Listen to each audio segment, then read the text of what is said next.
बिस्मिल्लाहिर्रहमानिर्रहीम। अस्सलाम वालेकुम व्यूअर्स। अगर आप सस्ती और आसान बेकिंग सीखना चाहते हैं तो आप बिल्कुल ठीक जगह पर आए हैं।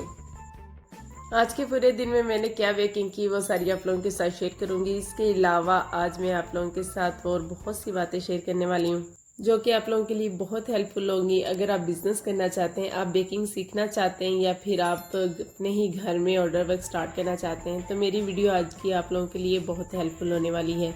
कुछ सब्सक्राइबर्स पूछ रहे थे कि आप अपना जर्नी शेयर करें, तो बहुत सी बातें मैं पहले भी आप लोगों के साथ शेयर कर चुकी हूँ और बहुत सी ऐसी बातें हैं जो आप लोगों के लिए काफ़ी इंफॉर्मेटिव होंगी। वीडियो पसंद आए तो लाइक शेयर करना आपने नहीं भूलना। चैनल पे नए हैं तो सब्सक्राइब कर दें, अभी कर दें, अभी ही कर दें। मुझसे कुछ व्यूवर्स पूछ रहे थे कि 6 डोनट्स की रेसिपी शेयर करें, तो आज मैं डोनट्स की रेसिपी पहले 2-3 दफ़ा आप लोगों के साथ शेयर कर चुकी हूँ। तो आज मुझे भी 6 डोनट्स का ही ऑर्डर आया था, तो मैंने कैसे मैनेज किया आप लोगों के साथ शेयर करने वाली हूँ। यहाँ पे मैंने 1.5 कप मैदा लिया है और 1 टीस्पून से थोड़ी सी कम मैंने ईस्ट ली है। इसके अलावा 3 टेबलस्पून इसमें मैं चीनी ऐड कर रही हूँ। चीनी आप देख रहे होंगे मैंने पीसी चीनी ऐड नहीं की।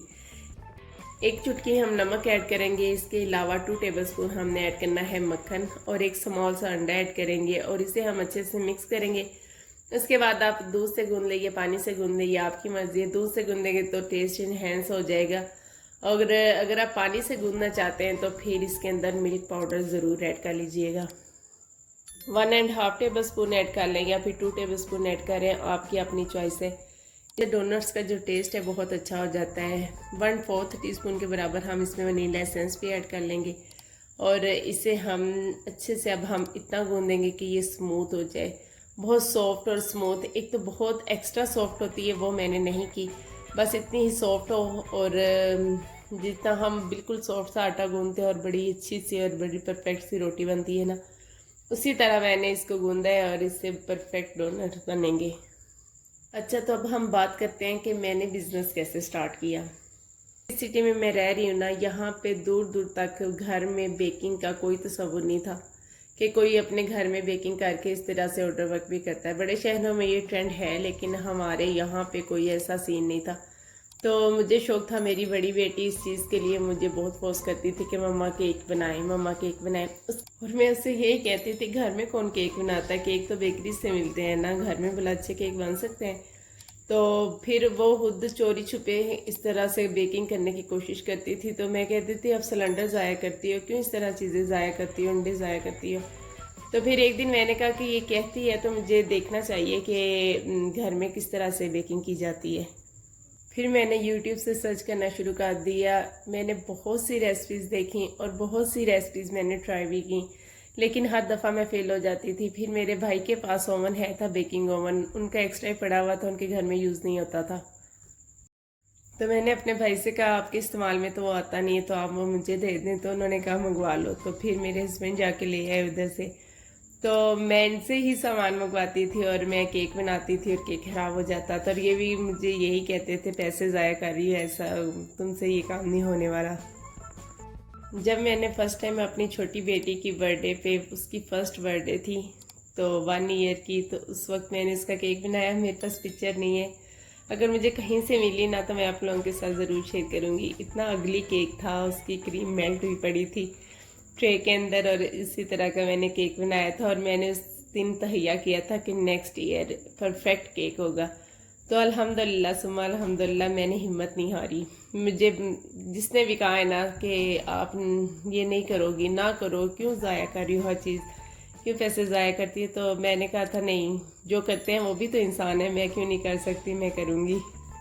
एक दिन तो ऐसा हुआ कि मैंने एक रेसिपी ट्राई की तो वो ख़राब होगी, फिर मैंने फ़ौरन ही एक और रेसिपी ट्राई की। वो भी केक इतना फ्लफ़ी और इतना राइज हुआ था ना कि मैं ओवन से ऊपर से देख रही थी और मैं इतना खुश हो रही थी कि केक इतना राइज हुआ। जैसे ही मैंने ओवन से निकाला और झाग की तरह बैठ गया, बिल्कुल वो जैसे बर्फ़ी नहीं होती इस तरह की एक डली नुमा बन गया।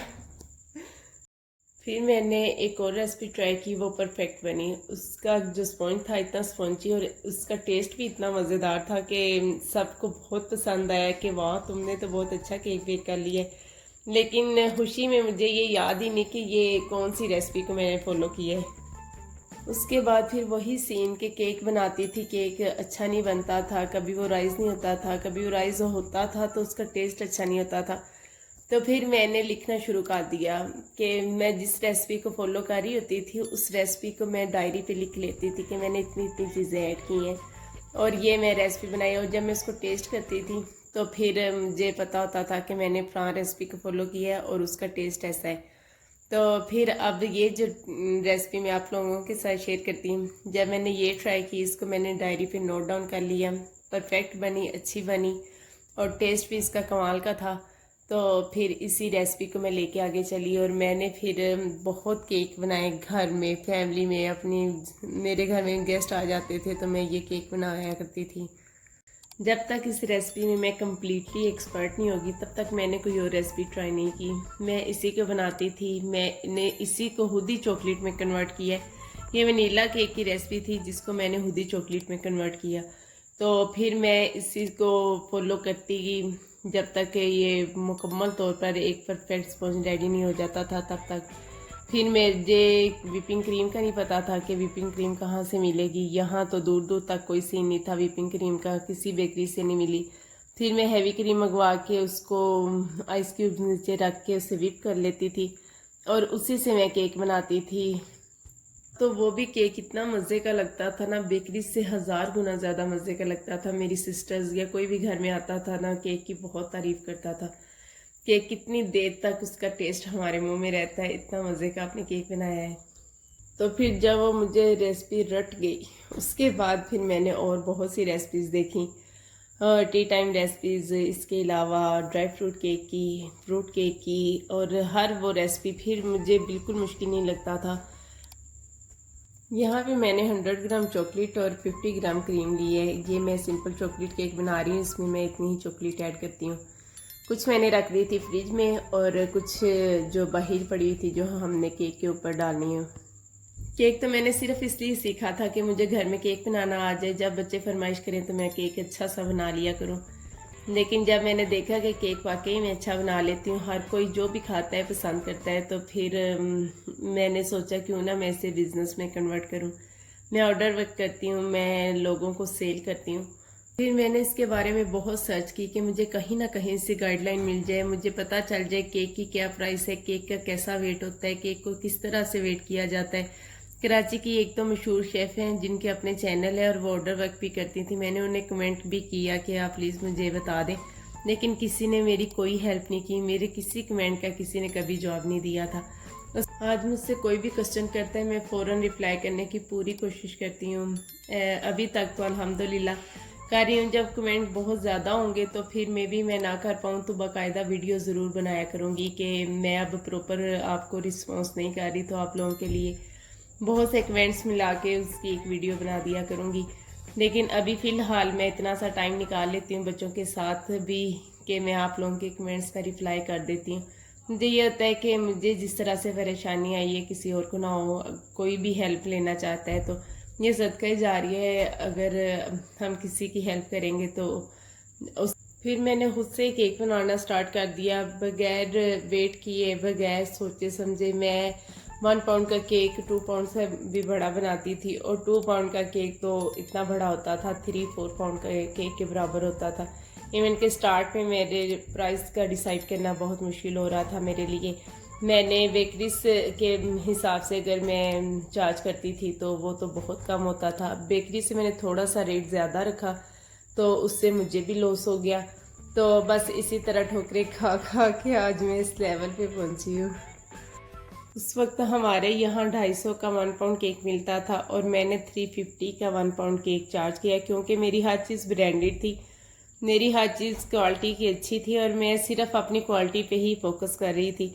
मुझे ये था कि जो चीज़ बेकरी से मिल जाती है वो मैं नहीं बनाऊंगी, मैं वो चीज़ बनाऊंगी जो बेकरीज पे अवेलेबल नहीं है। तो इस चीज़ को मैं देखते हुए ये बस ट्राई कर रही थी। लेकिन 350 पे भी मुझे लॉस हुआ, क्योंकि मैंने 6000 का सामान मंगवाया था और मेरे जो केक्स थे वो 3000 के बिके थे। फिर अगर मैं रेट ज़्यादा करती थी तो सारे जो लोग मुझसे बनवाते थे 1 पाउंड 2 पाउंड का केक, कभी महीने में एक आध ऑर्डर आता था मुझे तो वो ये कहते थे कि लो बेकरी पे इतने का मिलता और आप इतने का। बाज़ लोग तो वो मना भी कर देते थे कि नहीं हम बेकरी से ही ले लेंगे, आप तो बहुत महंगा दे रही हैं। अब नेक्स्ट जर्नी में आप लोगों के साथ नेक्स्ट वीडियो में ही शेयर करूंगी। वीडियो आप लोगों के लिए हेल्पफुल है तो आप लोगों ने मुझे कमेंट बॉक्स में ज़रूर बताना है। अगर आपने एंजॉय किया है तो ही मैं नेक्स्ट आप लोगों के साथ शेयर करूंगी, और अगर आप बोर हुए हैं तो फिर मैं नेक्स्ट जर्नी आप लोगों के साथ शेयर नहीं करूंगी। यहाँ पे ये दोनों केक्स जो हैं 1 पाउंड के हैं, एक चॉकलेट में है और दूसरा जो है वनीला में ही है। इसके अलावा मैंने डोनट्स बनाने थे जो कि 6 बनाने थे और बन गए हैं 10। और 10 मैंने क्यों बनाए हैं वो भी मैं आप लोगों को बता देती हूँ कि 10 वैसे तो 1 कप मैदे से अगर मैं डो बनाती तो 6 डोनट्स ही बनते, लेकिन मैंने 1.5 कप मैदा लिया है। उसकी एक वजह ये है कि बाज़ दफ़ा कोई डोनट्स ख़राब हो जाता है, बाज़ दफ़ा कोई जल जाता है या कोई भी मसला हो जाता है, तो फिर आपके पास एक्स्ट्रा होना ज़रूरी है। और अगर सारे सही सलामत आपके पास बन गए हैं तो फिर आप जो सेल करना चाहते हैं वो सेल करें, और जो बच गए हैं उसको पैक करके स्टेटस पे लगा दें। और कुछ ही देर में आपका कोई ना कोई कस्टमर आपसे कह देता है कि ये चीज़ उन्हें दे दें।